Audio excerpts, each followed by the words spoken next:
इस बजट में आस्था के आधार पर भेदभाव की है। भारतीय जनता पार्टी की सोच में ईसाईयत और इस्लाम बाहरी है कि बुद्ध, महावीर, नानक और कबीर ये सब इसी भूमि पर पैदा हुए और इसी भूमि पर पले बड़े हैं।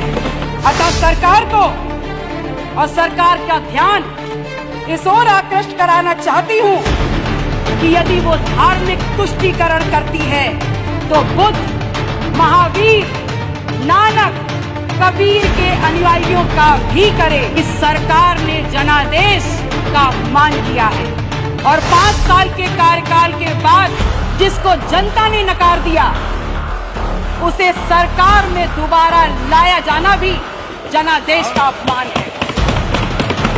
ये बताना चाहूंगी कि जिसकी अपनी जमीन ना हो वो दूसरों की जमीन की बात ना करे और अपनी भाषा और अपना बर्ताव विनम्र और शिष्ट रखे। मैं सरकार को ये बताना चाहूंगी कि ये जो बजट है जो हम सबके समक्ष रखा गया है, ये बजट विशुद्ध रूप से एक लोक लुभावन बजट है जो सुनने और देखने में अत्यंत लुभावना है, किंतु धरातल और यथार्थ की कसौटी पर संदेहास्पद है। फिर चाहे रोजगार का विषय हो, चाहे युवाओं का विषय हो, चाहे महिलाओं का, इस बजट में इन विषयों पर संदर्भित जितनी भी बातें लिखी गई हैं उनका सच्चाई और यथार्थ से कोई भी संबंध नहीं दिखता है।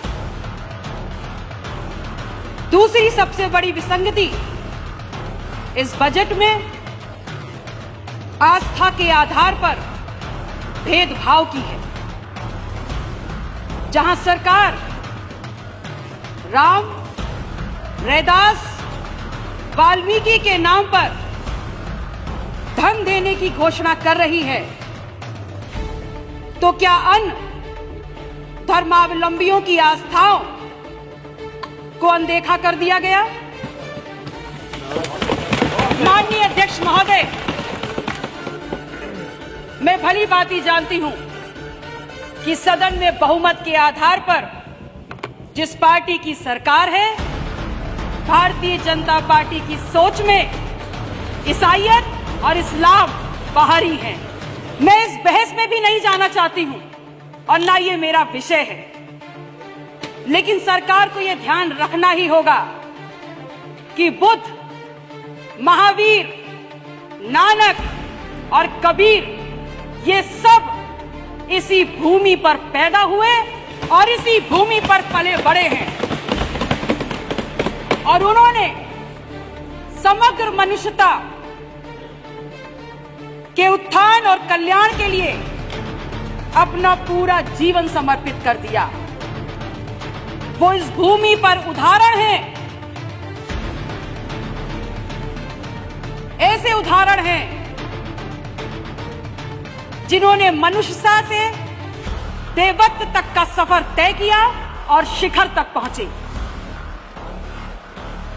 जितनी ये भूमि उत्तर प्रदेश की बुद्ध की है, महावीर की है, नानक से संबंधित है, कबीर की है, इस भूमि पर करोड़ों करोड़ लोगों की आस्था इन भगवानों में भी है। अतः सरकार को और सरकार का ध्यान इस ओर आकृष्ट कराना चाहती हूं कि यदि वो धार्मिक तुष्टीकरण करती है तो बुद्ध, महावीर, नानक, कबीर के अनुयायियों का भी करे। माननीय अध्यक्ष महोदय जी, मैं आपके माध्यम से सरकार से यह भी कहना चाहती हूं कि सरकार ने जनादेश का अपमान किया है। लोकतंत्र में जनादेश अनिवार्य सत्य है और 5 साल के कार्यकाल के बाद जिसको जनता ने नकार दिया, उसे सरकार में दोबारा लाया जाना भी जनादेश का अपमान है। ये बताना चाहूंगी कि जिसकी अपनी जमीन ना हो वो दूसरों की जमीन की बात ना करे और अपनी भाषा और अपना बर्ताव विनम्र और शिष्ट रखे। माननीय अध्यक्ष महोदय जी, मैं आपके माध्यम से सरकार से कहना चाहूंगी कि भगवान बुद्ध की भी करोड़ों के लोगों में आस्था है और आप और हम सब ये देख रहे हैं कि आज हमारे देश के प्रधानमंत्री माननीय नरेंद्र मोदी जी को भी भगवान बुद्ध की शरण में जाना पड़ा है। आपने घोषणा की है एक बोर्ड की, उसमें बुद्ध, महावीर, नानक, कबीर की परंपरा के संतों को भी सम्मिलित करना सुनिश्चित किया जाए, तभी हम ये माननीय सदस्य समाप्त करिए। अब तब ये विश्वास जीत पाएंगे कि सरकार सबकी है और सबके लिए काम कर रही है। माननीय अध्यक्ष महोदय जी, मैंने जो एक दो बातें कही वो महज सरकार या मुख्यमंत्री जी से कहने की बात नहीं है।